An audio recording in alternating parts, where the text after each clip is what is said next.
Hey everyone, PJ Mills here again, and I'm going to do another full-length album review, but today I'm going to do it kind of a laid-back format, similar to the 1000 Foot Crutch review that I did for their album Exhale. And today I'm going to be talking about Breaking Benjamin's brand new release, Ember, that was released on April 13th of 2018. So depending on when you're watching this, it's pretty much brand spanking new. It just came out. A little bit of context in regards to my connection to Breaking Benjamin. I've always enjoyed their music. Obviously, I got a lot out of bands like Red and 1000 Foot Crutch and 3 Days Grace and Chevelle and stuff like that in high school. So they fit right into that category of rock music that I really enjoyed when I was growing up. But the truth is, I never really necessarily went out of my way to listen to Breaking Benjamin. Well, I definitely enjoyed the big singles that were on the radio, like Diary of Jane, Breathe, So Cold, Polyamorous, and things of that nature. I didn't really get into the deep cuts until later. And when I actually took the time to kind of dive in and really listen to their music, I really learned that they had a lot to offer outside of just their singles. I mean, a lot of people get, hooked on Diary of Jane and stuff, but I actually kind of started finding that a lot of their music, once you go kind of below the surface, there's some stuff there that's really, really phenomenal. Just to name a couple tracks that I personally really, really enjoyed that no one really ever seems to talk about is Water from Saturate. That's a really great track. I really love the progression that's found on that track, and also the melody there is just fantastic. Another song that I personally really enjoyed a lot was Believe from We Are Not Alone. And obviously that song is a little rough for those people that have listened to it. It maybe can come across a little maybe too intense, but I really enjoyed the aggressiveness and the intensity of that track. It's just kind of if I'm at the gym or I'm out on a run or something like that, that is a song I always have on my playlist because it just really gets the blood flowing and the beat there is just really, really intense and I enjoy it. And as far as, a lot of their other tracks, the aggressiveness is definitely up there in regards to a lot of their music, because one thing about Breaking Benjamin is the fact that they very much focus on making a lot of radio-friendly rock music.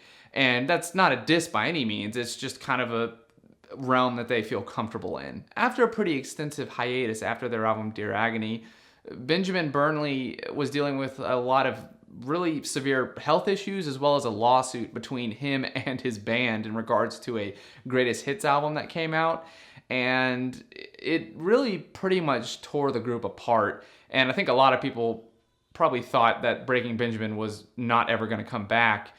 Then, to the surprise of a lot of people, the album Dark Before Dawn all of a sudden got dropped, and it was Breaking Benjamin. They were back. They were back at it again, and Benjamin Burnley's lyrics were front and center. His vocals were there. Everything sounded good. I personally wasn't crazy about the album. If you're curious on my specific thoughts in regards to this album, my wife and I did a full episode on Scratch That, and y'all can kind of check that out if y'all are curious. But I think for me, it was the type of thing that I thought it was good, and I thought it was great that they were back. But the album was definitely very safe, and it didn't really surprise me or have anything that I necessarily thought was fantastic on it. I definitely kind of was still leaning on albums like Phobia and Saturate and things like that, because that was the Breaking Benjamin that I really, really kind of fell in love with and was really enjoying. Well, when their new album was being talked about, and then the new single Red Cold River came out, it definitely piqued my interest, because there was a pretty significant amount of intensity in the track that wasn't really very common on Dark Before Dawn. I mean, there were a couple tracks that were, intense, but overall the album was relatively gentle, comparatively speaking. So going into this album, I was optimistic, but definitely very, very curious, because I was like, okay, I thought it was cool when they came back with Dark Before Dawn, but what is Ember going to be? Is it going to kind of be a repeat, like a rehash of the same thing? Or is it just like we got one great single and that's going to be it? Or what do they have to offer here that maybe is fresh to a certain extent? So the album gets kicked off with the intro track Lyra. And for those interested, because I was just kind of curious what that word even meant, it's actually a constellation of stars And interestingly, the largest star in this constellation is Vega, which is the outro track for this album. And considering the fact that the title of the album is Ember, I think it's safe to say that a big part of this album kind of has to do with fire and, stars and light and intensity, if you will. Which, if you've already listened to this album, chances are you'll kind of realize that that's a pretty good name for this album, and I'll get into that later. So the first song on the album is Feed the Wolf, and to be 100% honest, I wasn't really crazy about it. It was great, and I definitely enjoyed the intensity, and I thought the guitar work was definitely a step up from anything that was on Dark Before Dawn, but the lyric matter and then the pace and the overall vibe of the song was a little too familiar. It reminded me a lot of kind of that generic, dealing with the monster within and battling the evils and all that stuff. We've seen that a lot in Animal I've Become from 2 Days Grace, Monster by Skillet, and things of that nature. And again, I'm not hating on it for this, because obviously if you can deal with a topic in a unique and interesting way and present things with a fresh perspective, I'm totally on board. But this track didn't really necessarily change things up enough for me personally anyways. And while I did think it was a good, solid kind of opener, I wasn't necessarily crazy about it. But then directly after that, we transition into the lead single from the album, Red Cold River, which I had previously mentioned. And I really like this song. I thought it was great. And honestly, for me, it's kind of a better version of Feed the Wolf. The intensity and aggressiveness and even the lyrical focus just works a little bit better for me here. And one thing I do want to kind of mention about the progression of the album thus far is it's very dark. Comparatively speaking to a lot of their past albums, I'm not saying it's their darkest album, but it's definitely up there. The next song on the album is Tourniquet, and for those interested, this is not a cover of Evanescence, but it is a wholly original song, and once again, we have another song that is just shrouded in intensity and darkness, and it's fantastic. It's another song where Benjamin Burnley really brings those aggressive vocals, and he sounds great. I was honestly really surprised, because for me, it's the type of thing that pulling off an intensity of this magnitude, and don't think that I'm dissing him for saying this, but I mean, he is in his 40s at this point, and the fact that he can still belt those aggressive growls and sound so intense is really incredible. It's very impressive vocally. And I also love what he does with the lyrics here, with the whole I will, I won't aspect. And I think he's either talking about his illness that he's struggling with, or potentially maybe depression or disdain or self-loathing or something of that nature, and kind of dealing with what this aspect of his life will do and then what it won't do. I just thought it was a very interesting kind of way of organizing and using the lyrics. I think it worked really, really well for this song. Psycho is track 5, and it's a solid song. I wasn't as crazy about it as I was with Red Cold River and Tourniquet, but I think what really stood out to me on this track is the instrumentation. One thing I kind of noticed about Dark Before Dawn was the fact that I kind of thought the instrumentation, while it wasn't terrible, it was a little basic. Nothing really was that exciting from a guitar or drumming or even necessarily a overall production standpoint. And while, like I said, it wasn't bad, it just wasn't really that exciting. But one thing about this album thus far is it's really, really got some great guitar work, and there's a lot of really neat stuff going on from a production standpoint, and this song definitely displays that. It's very intense and heavy, and it kind of continues the progression of dark grittiness that the album has going for it.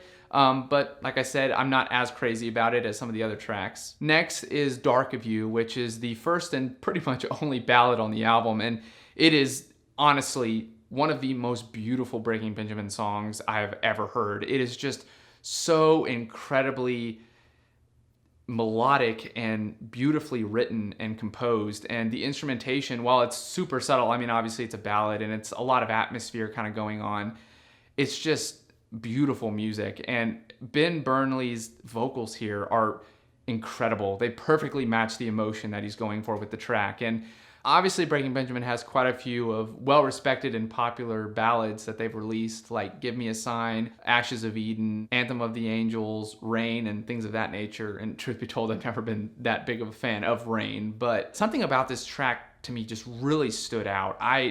The first time I heard it, it just blew me away with how vulnerable the lyrics and the vocals feel. just kind of dealing with that inner torment, and then also the kind of loss of faith in the world around you. And it's really, really brutal and beautiful at the same time. Track 7 is Down, and one interesting thing about this song that I kind of thought made it stand out a little bit was the fact that at the very beginning it has a lot of kind of atmospheric buildup and sound effects involved. And it's very Red-ish. If y'all are fans of Red, especially their most recent album, Gone, tracks like AI and things of that nature that had a very kind of sci-fi buildup, if you will. The song reminds me kind of that. But then once we move past that, it does not deal with that anymore. Like, it's just the beginning. One thing about Red is the fact that whenever they're building a song, they tend to kind of let that atmosphere simmer throughout the track. And Breaking Benjamin definitely does not do that. It builds to the song, and then the song starts, and then it is a rock song through and through. It doesn't have any more piano or sound effects or anything of that nature. So it's an interesting decision for Breaking Benjamin, especially because I wouldn't say that they're a band that necessarily incorporates that much atmospheric building to a certain extent. They occasionally do it, but they generally lean on the side of more just kind of to the point rock songs. But I thought the way they built this song up was interesting. It kind of reminded me of Star Wars a little bit. Some of the sound effects that were happening were kind of like, that sounds like a Star Wars sound effect and stuff like that. And that's not a diss, that's just more of an observation. But once the song starts, it's great. It's heavy, it's awesome. The melody here is incredible. It's another really strong rock song that I've really enjoyed. Torn in Two comes next, and it's another really solid rock song that's very heavy and has some great vocals and instrumentation. It does kind of remind me a little bit of Blow Me Away and You Fight Me from Phobia, but if I'm being honest, it's almost a better version of those songs. And I'm not hating on those songs, especially You Fight Me. It's phenomenal. But this song definitely, it's a pretty standout track. It does a good job. The melody here is, again, just very memorable. Track 9 is Blood. And if I'm being honest, the first time I heard this song, I had to listen to it a couple times because I kind of thought that this might be one of the best Breaking Benjamin songs that has been released since Phobia. And I didn't want to jump to that conclusion right off the bat, but when I heard it, I was like, this is pretty freaking great. So let me listen to it a couple more times and really think about it. And where I'm sitting at right now, yes, I think this might be one of my personal favorite Breaking Benjamin songs since Phobia. And that's obviously been well over a decade at this point. And that's pretty incredible, the fact that there is a song that is comparable to the tracks on that album, because I love that album. It's an incredible album, and I think it's some of their best work. But man, Blood, the lyrics, the vocals, the instrumentation, the melody, everything about the song works for me personally, and I just thoroughly love it. Obviously, the lyrical focus is very similar to a lot of other songs, but I really think their perspective on that topic is very unique, because obviously, like we kind of talked about with Feed the Wolf, these songs about kind of dealing with the dark side of self and things of that nature are very common in rock music. But something about him viewing it from the perspective of it runs in my blood. It's like in my veins. It's not just this, oh man, there's a monster living inside me, or oh, blah, blah, like I'm becoming an animal. It's like, no, this is who I am. There's no escaping it. It is running through every part of my being. And will you accept me and love me and tolerate me in spite of that? And I don't know. It kind of brought the topic a new, fresh perspective. And maybe I'm just being like, fanboying out right now or something. I don't know. But something about this song just really stood out to me as phenomenal. And I had to listen to it a couple times to really kind of hone in my opinion here. But I can say it's definitely the strongest song from the album, in my personal opinion. Save Yourself and Close Your Eyes are the final two songs on the album. And they definitely kind of instill a little bit more hope than the previous songs on the album. It kind of adds in that layer of, oh, it's not as bad, type thing. And from an instrumental standpoint, things sound good. I really, really enjoy the pace of Close Your Eyes. It's really, really speedy at the beginning, and the guitars sound great, as do the drums. But I'm not as crazy about these two songs. While they're not bad by any means, I think the album was probably kind of building to a climax that was Blood, and then everything else just kind of for me personally, didn't really work as well. But they're not terrible, and I was very impressed by the instrumentation. And then obviously Vega closes the album out. So what are my overall thoughts on the album? Well, as y'all probably can guess, I was really pleasantly surprised. I was not expecting this album to be as great as it was. And not that I didn't have faith in Benjamin Burnley and his guys, but I wasn't really that impressed with Dark Before Dawn. It kind of left a bit of a bad taste in my mouth, and I was kind of thinking they would take a simple route and just play it safe and try to keep pumping out the very, very radio-friendly music. And while there's a lot of stuff on here that is radio-friendly, this album is arguably one of their most intense and dark albums that they've ever released. I mean, it sounds comparable to some of the stuff from Saturate, and man, he was definitely getting pretty intense and heavy in those days. One thing that I immensely appreciated about this effort is just how apparent it was that every member of the band is pushing themselves considerably. And I know I've said this quite a few times, but the drums, the guitars, the vocals, everything is a step up. Everything is the next level when it comes to intensity. It's great. You don't see a lot of bands doing that. Like, once they kind of hit their stride, they kind of coast from then on. And I think that was a big fear for me, is I was just worried that they kind of really were successful in the days of Phobia, and they were just kind of try to ride that wave. And this album, it completely proved me wrong. I mean, they're in it to rock. The fact that this album shot up to #1 on iTunes, I think, is great, because I think that there's a lot of people out there that miss rock music. And I'm not saying rock music is dead by any means, because I'm definitely one of those people that I think rock music, to a certain extent, can be more of an attitude than necessarily specifically a sound. But I think there is a massive audience for this type of sound and this type of lyrical subject matter. And I think maybe some people didn't realize that. And so I love the fact that this is the #1 album on iTunes. And I'm honestly very happy that it's breaking Benjamin, because obviously Benjamin Burnley has been through a lot, and I don't know him personally or anything of that nature, but I do think he has a considerable amount of talent when it comes to composing incredibly memorable melodies, and his voice is just incredible. And I think this might be one of their best albums. And I'm not going to say it's their best album, but I think when it comes to their discography, I think this it's pretty high up there. It's definitely considerably better than Dark Before Dawn, definitely better than Saturate.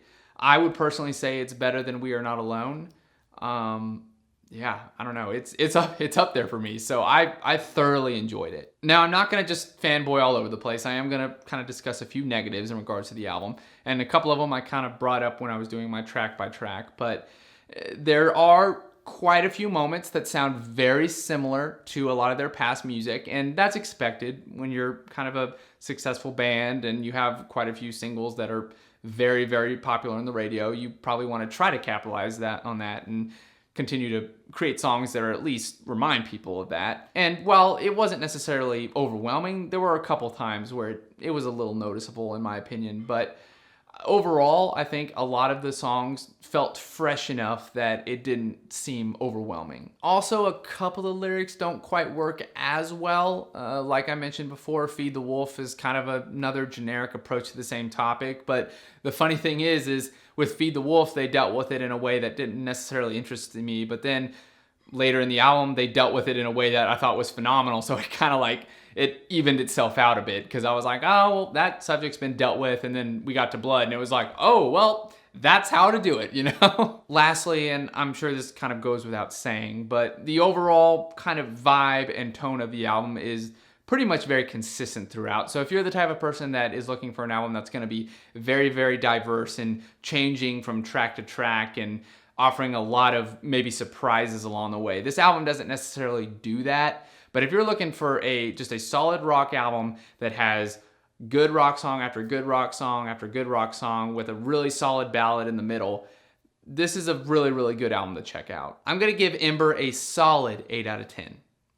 All right, everyone. Thanks so much for watching this video. And before y'all click away, I want to just real quick run one more thing by y'all. And this is kind of more directed at my subscribers and things like that.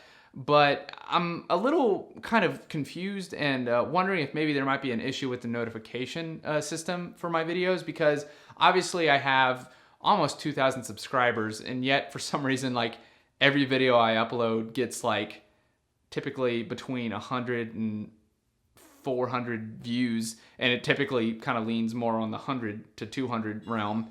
And well, I'm not complaining because I think this is awesome, but I'm kind of wondering if maybe not everyone is seeing that I'm uploading videos, and maybe I'm just wrong and nobody cares about the content that I'm uploading, in which case, thank you.